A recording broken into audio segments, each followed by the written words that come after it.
Riwruok mar jolos modhi mag tedo e pacho kaendi mong'ere kaka edible oil manufacturers ochiwo siem e wi rochruok mar ochumi, gino mabiro kelo lal kod nok mar tije kaluwore gi nengo mamalo mar loso modhi.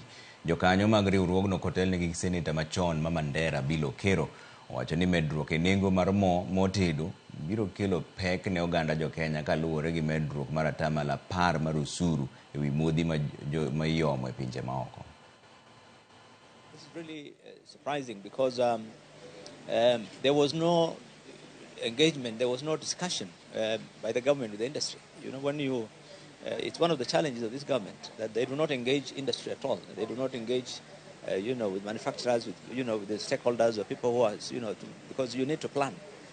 Businesses need to plan. They need to, you need to prepare for finances, for cash flow, for investment. But the way the government just wakes up and today you gazette and tomorrow you start paying taxes. Already when Kenyans were complaining, the tax is too high. So the impact of this thing is obviously the demand will go down.